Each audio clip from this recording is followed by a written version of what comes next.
بسم اللہ الرحمن الرحیم نحمده ونصلی علی رسولہ الکریم اما بعد اعوذ باللہ من الشیطان الرجیم بسم اللہ الرحمن الرحیم احل اللہ البیع وحرم الربا وقال فی موضع آخر فإن لم تفعلوا فأذنوا بحرب من اللہ ورسولہ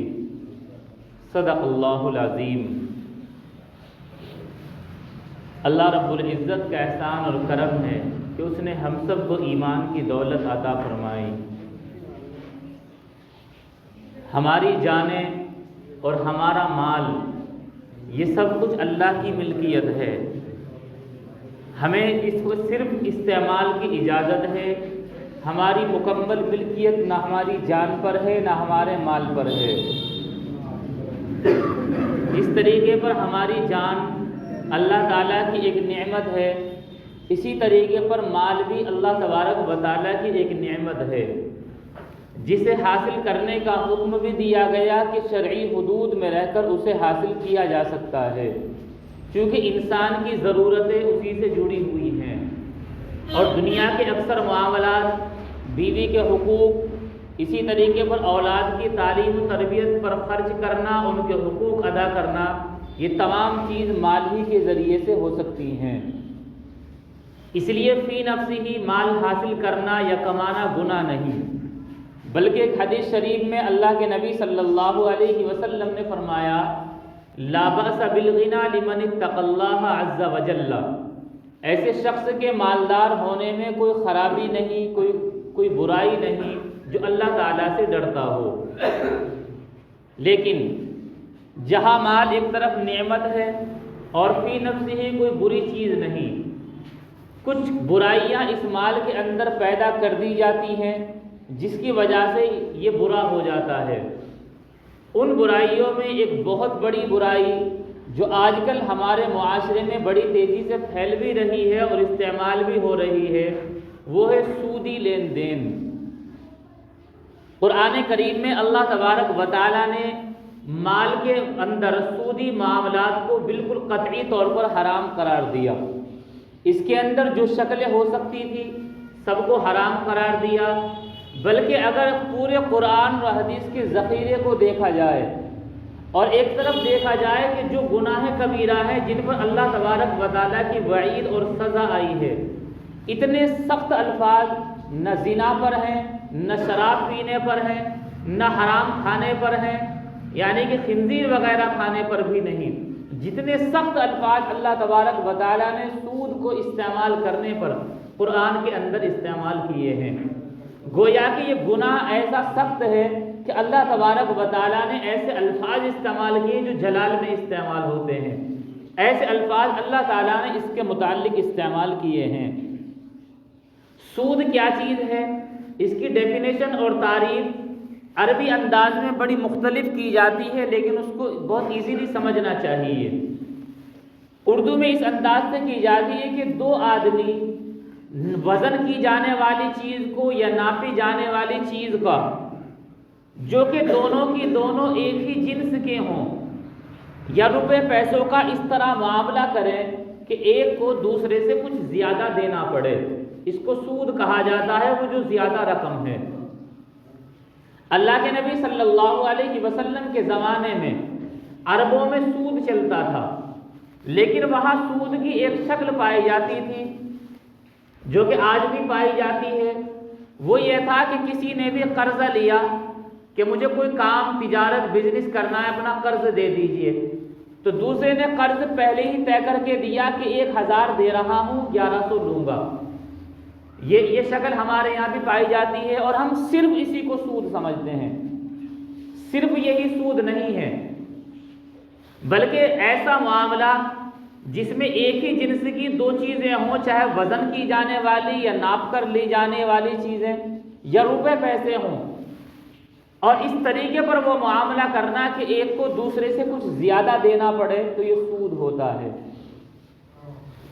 اللہ تعالیٰ نے اچھا یہ سود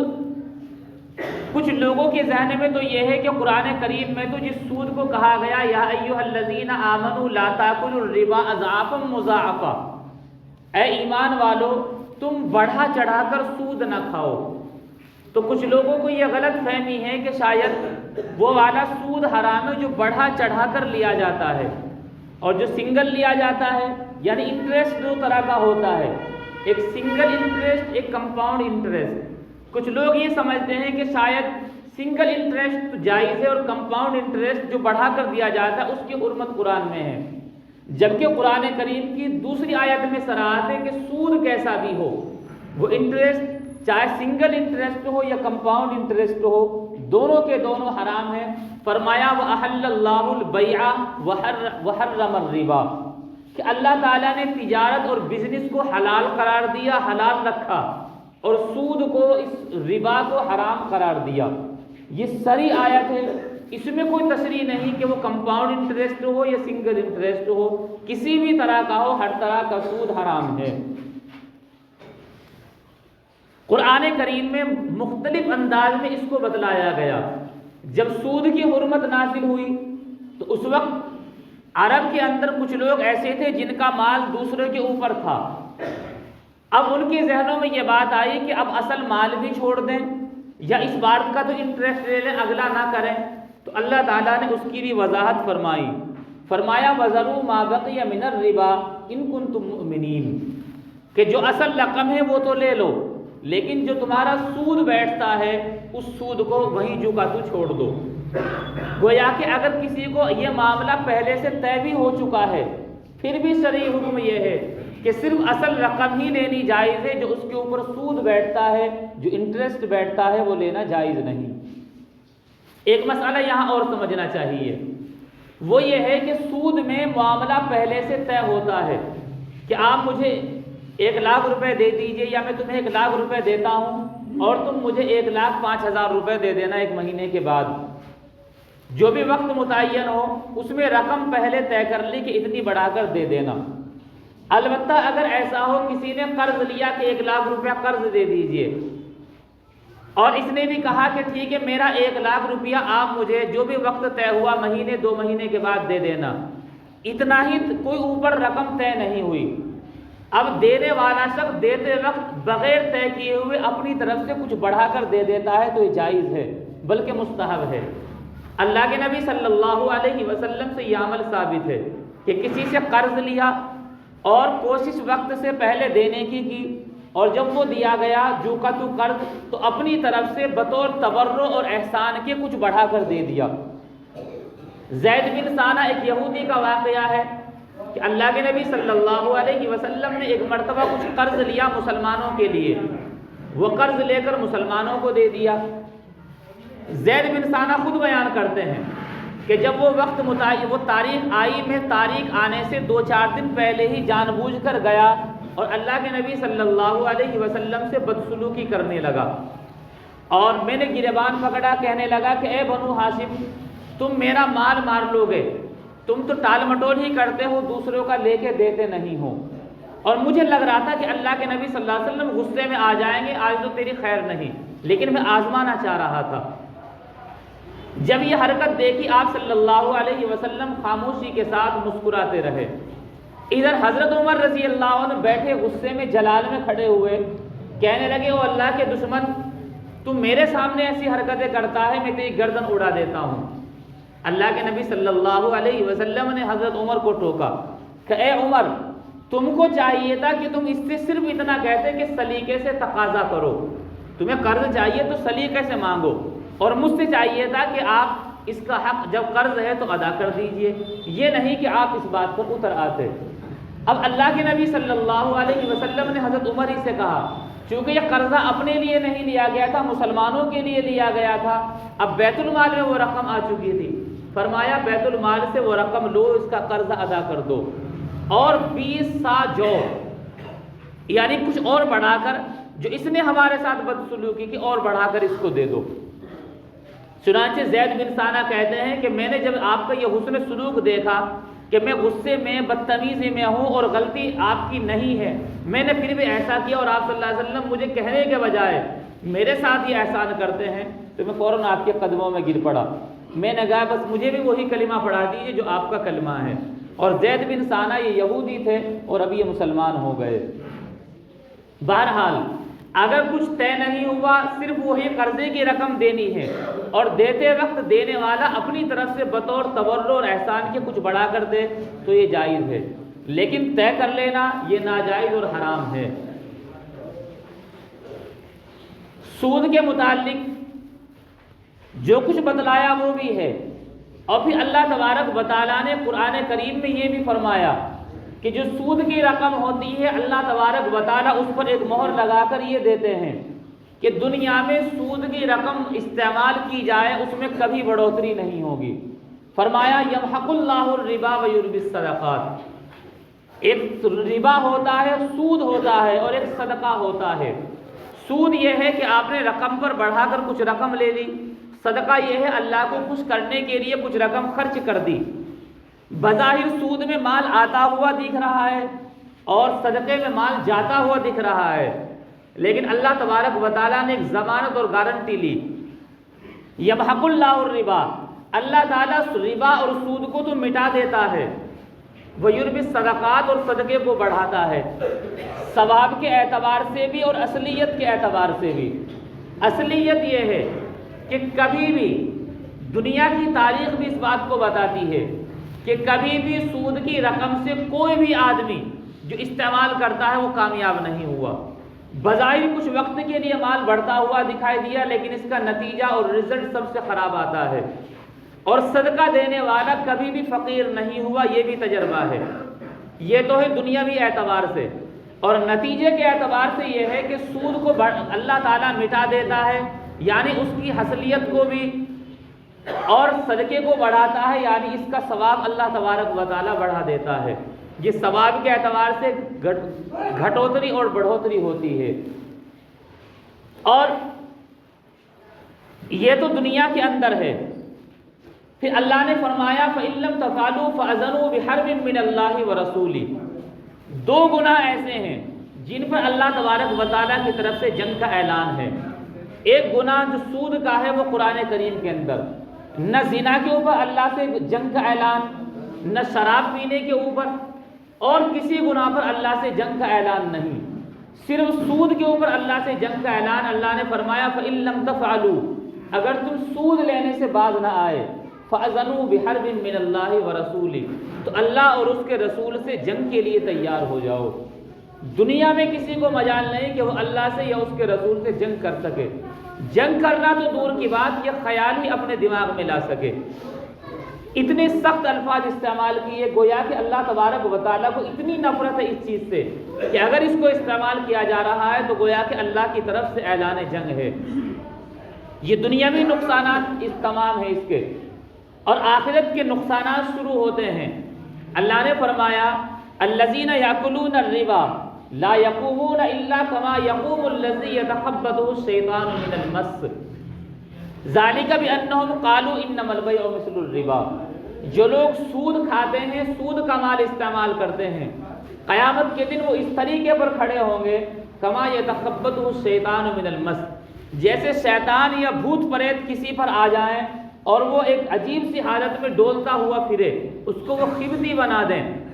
جس طریقے پر شیطان، جن، بھوت پریت کسی پر آ جاتے ہیں اور وہ عجیب سی مدہوشی کی حالت میں رہتا ہے، قیامت کے دن سود کھانے والوں کی ایسی ہی حالت ہوگی۔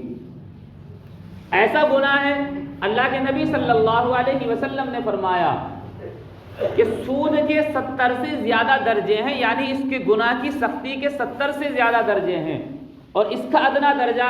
اپنی ماں سے زنا کرنے کے برابر ہے۔ ایسی سخت حرمت اللہ کے نبی صلی اللہ علیہ وسلم نے فرمایا کہ معراج کی رات میرا گزر، چونکہ آپ کو معراج کی رات میں جنت اور جہنم کی سیر بھی کرائی گئی، کہ معراج کی رات میرا گزر ایسے لوگوں کے پاس سے ہوا جن کے پیٹ مٹکوں کی طرح تھے، جن میں سانپ اور بچھو بھرے ہوئے تھے جو باہر سے نظر آ رہے تھے۔ میں نے جبرائیل علیہ السلام سے معلوم کیا کہ یہ کون لوگ ہیں، فرمایا ھذا آکل الربا اکلۃ الربا، یہ لوگ سود کھانے والے ہیں، جن کی سزا ایسی کہ جہنم میں یہ حالت ہوگی جو اللہ کے نبی صلی اللہ علیہ وسلم کو پہلے سے ہی دکھا دی گئی۔ لہذا ہر مسلمان کو چاہیے کہ سودی معاملات کو چھوڑ دے، ترک کر دے، اور سود سے توبہ کر لینی چاہیے۔ اللہ نے قرآن کریم کے اندر بھی فرمایا فَمَنْ جَاءَهُ مَوْعِظَةٌ مِّن رَّبِّهِ فَانْتَهَىٰ فَلَهُ مَا سَلَفَ وَمَنْ عَادَ فَأَمْرُهُ إِلَى اللَّهِ وَمَنْ عَادَ فَأُولَٰئِكَ أَصْحَابُ النَّارِ هُمْ فِيهَا خَالِدُونَ کہ جسے یہ نصیحت مل جائے، اللہ کا یہ پیغام مل جائے سود کی حرمت کے متعلق، فَانْتَهَىٰ فَلَهُ مَا سَلَفَ، تو اسے چاہیے کہ وہ اس معاملے کو چھوڑ دے۔ فَلَهُ مَا سَلَفَ، اس کے لیے وہ تھا جو گزر گیا، اب تک جو ہو چکا سو ہو چکا، اب آئندہ کے لیے کہ وہ اس معاملے سے توبہ کر لے اور جو کچھ اصل رقم ہے وہ حاصل کر لے، جو سود کی ہے وہ چھوڑ دے۔ ومن عاد، اس معاملے کے حکم کے آنے کے بعد پھر دوبارہ سودی معاملہ کرتا ہے، فاولئک اصحاب النار، یہی لوگ جہنمی ہیں، ہم فیہا خالدون، یہ جہنم میں ہمیشہ ہمیشہ رہیں گے۔ یہ بھی سمجھنا چاہیے، جو ہمارے ذہن میں مشہور ہے کہ بینک سے جو انٹرسٹ ملتا ہے وہ سود ہے، یقیناً یہ بھی سود ہے، اور اس کے علاوہ جن معاملات میں بغیر کسی وجہ کے رقم بڑھا کر ملتی ہو وہ بھی سود ہے، اور یہ بالکل حرام ہے۔ آگے آخری چیز یہ ہے کہ سود کا مصرف کیا ہے، کہاں خرچ کرنا چاہیے۔ اس سے پہلے ایک چیز یہ بھی سمجھنی چاہیے، ہمارے زمانے میں سود کی کئی شکلیں رائج ہو گئی ہیں۔ ایک یہ ہے کہ کچھ لوگ آتے ہیں جو قسطوں پر پیسہ دیتے ہیں کہ آپ ضرورت کے لیے 50,000 70,000 1 لاکھ روپے لے لیجئے، اور اگر آپ نے 1 لاکھ روپے لے لی تو قسط میں آپ 1,20,000 روپے ہمیں دے دیجئے گا۔ لوگوں کا ذہن بنایا جاتا ہے کہ اصل میں بہت سارے کام رہتے ہیں، ایک ساتھ رقم کہیں سے ملتی نہیں ہے، ٹھیک ہے 20,000 زیادہ جا رہے ہیں لیکن کون سی بڑی بات ہے، کم سے کم ایک ساتھ رقم مل رہی ہے۔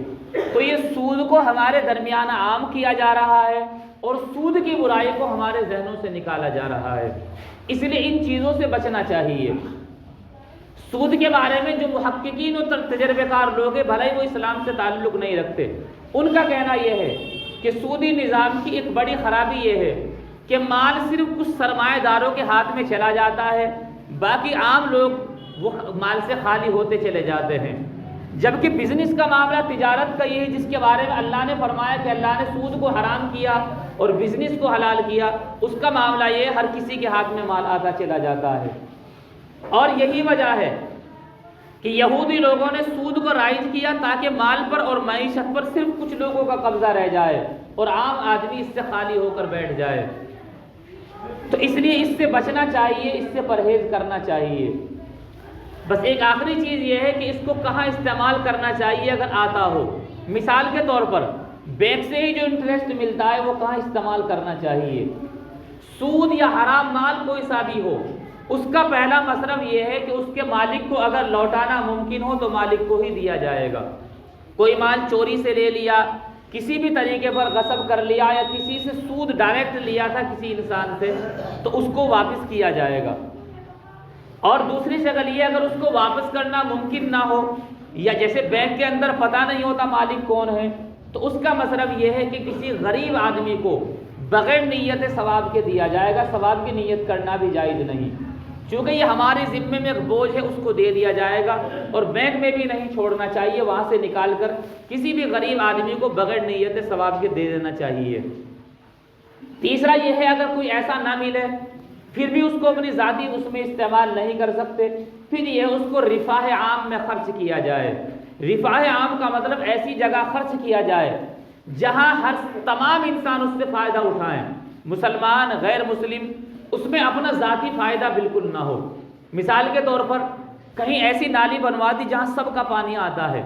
کوئی ایسی پل میں وہ پیسہ لگوا دیا جس پر سب چلتے ہیں، پرسنل ہم نہیں چلتے، یا اسی طریقے پر کہیں پانی کا انتظام کر دیا جہاں سے سب پیتے ہیں، کسی کے لیے بھی پابندی نہ ہو۔ اگر پابندی لگ گئی کہ مسلمان استعمال کریں گے غیر مسلم نہیں، تو اس میں سود کی رقم لگانا جائز نہیں۔ یہ سود کا مصرف ہے، یہاں پر اس کو خرچ کیا جائے گا۔ اللہ تبارک و تعالی ہم سب کو صحیح سمجھ عطا فرمائے۔ وآخر دعوانا الحمد للہ رب العالمین۔